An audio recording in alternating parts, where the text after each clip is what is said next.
Breaking down Arizona Wildcats football as we take you up to kickoff Saturday afternoon, the season opener for the Wildcats in San Diego against the San Diego State Aztecs. I'm David Kelly, joined as always by Glenn Howell, U of A football class of 1985. And Glenn, we want to take a look at the defensive line for the University of Arizona, and they've got some nice guys working with them down there. You've got the Hall of Famer, the U of A Hall of Famer, and Ricky Hundley, and you've got the new coach, Kafusi, who's come over with Johnny Nansen from UCLA, and it's a good group down there that we're looking for some big things out of. And let's kind of start with the interior of the defense, and those are the guys that Ricky has been working with. And first of all, I want to kind of maybe jump back with Johnny Nansen, and we've heard the term quarterback school. We've touched on that a bit as well, and how he's really, Glenn, trying to teach these guys offensive football and some of the keys to look for.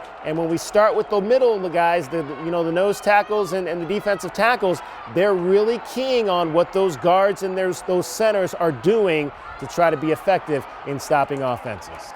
Well, one thing that Coach Nansen said, I thought was really important, which we didn't do very, very well last year, was gap integrity. Gap integrity. Stay in your lane. If you got A gap, stay in A gap. Don't be in B or C. That creates holes. Let you stay in your gap, get your gap integrity, and let the linebackers make the tackles. That's what we have to do. I think it's real important if they do their jobs. Then that gives the chance for Harris and Eccles to be able to get on their horses and get to the quarterback and make some plays. Well, and there's some exciting guys to talk about. Obviously, Keon Bars led the way last year, 4.5 sacks. You really don't necessarily, unless you, I guess you really have it like an Aaron Donald type, you really don't want your defensive tackle necessarily to be leading your team in sacks. But he took some positive steps forward, did Keon Bars last year, in kind of establishing himself as a dominant defensive lineman in this conference. Yeah, and that's the thing is, if he's getting those sacks, those are self-proclaimed sacks because he's just working his way to the quarterback. But they have to have the gap integrity. I'm telling you, it's very, very important. And another thing that they have to do, they got to be able to tackle. And one of the things I thought that Jed Fish did a great job going outside the box. He talked to Sean Duffy, the head coach of the U of A rugby team, brought him out, and they did some clinics in there teaching him how to tackle, because that's what football is now. You can't use your head to tackle. You got to use your shoulders and everything. So those are important things, and give credit to Jed Fish and his staff and those guys coming out, thinking outside the box and getting some technique to be able to be better tacklers, because they weren't very good tacklers last year. Well, you got some veteran guys in that realm as well. We talked about Keon Bars. You got Parrish Shand, who has been a consistent player like that. I think he's had a really good camp, Glenn, getting his hands on balls, really using that basketball ability that he had played up in Canada in high school to be able to put his hands up there and create some difficulty in the passing lanes for the U of A quarterbacks. Tia Sevilla is going to be an interesting kind of situation. He's a guy that came in here with a lot of fanfare as a transfer, had missed a significant amount of camp, but back now. Is he going to be ready to be able to go out there and play and be a significant part of this defense right away? That's going to be an interesting thing to see, because I think obviously he's going to be a guy that we want to see trying to be that dominant push out front as well. Yeah, and Coach Nansen, what I was really excited about, what he said is that they're looking at 7 to 8 guys they're going to be using down there.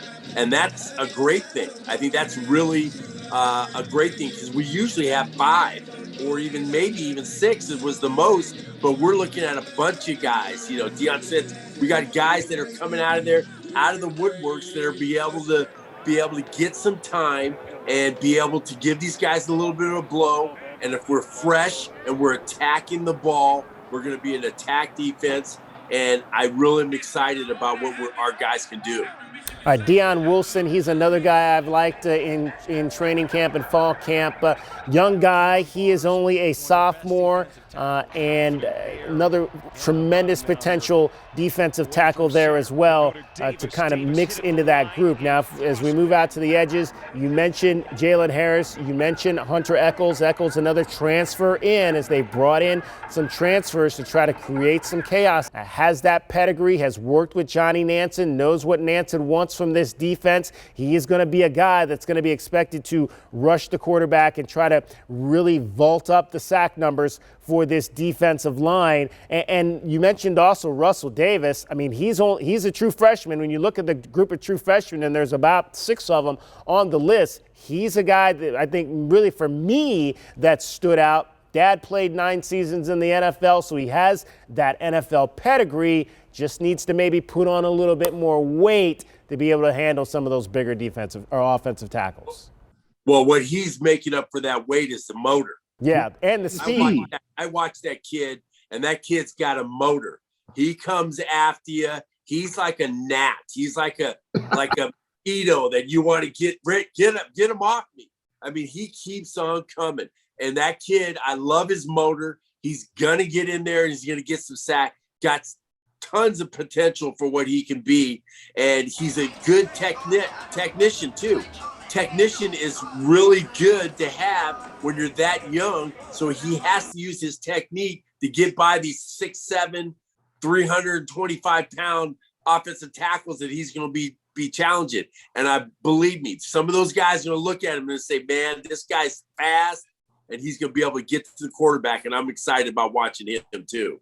Jacob Kungakai, I believe is how you pronounce that, is another freshman that I think could potentially be in the mix for some playing time. Jason Harris, young man, came in last year. Jalen Harris's brother transferred over from Colorado. I think the jury is still out on him. I still want to see. He stood out a little bit to me in the one scrimmage that I saw, the daytime scrimmage, was able to make a couple plays there. I just think he needs to still continue to get stronger, get faster, and potentially maybe by the end of the season he could put himself in the mix, but I still need to see more from Jason Harris before I'm comfortable putting him out there a lot for this defense. Yeah, he has all the tangibles. He's 6'7". He's a tall kid. He's lanky and long.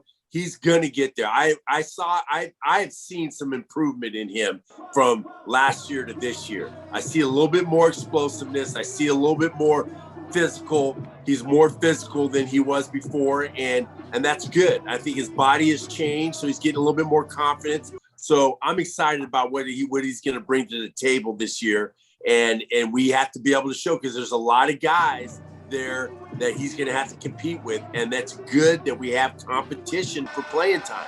We haven't had that in a long time, Dave. We really haven't, and now we're starting to get it, and that's because of the recruiting they have done. And bringing guys in, and guys got to, if you want to get some food at the table, you got to fight for it. Indeed, that is correct. All right, Glenn, as always, appreciate your time. Stay with us here. News 4 Tucson Sports. We're going to have more of our continuing coverage as we lead you up to kickoff on Saturday between the Wildcats and the Aztecs. Glenn, thanks as always. Bear down.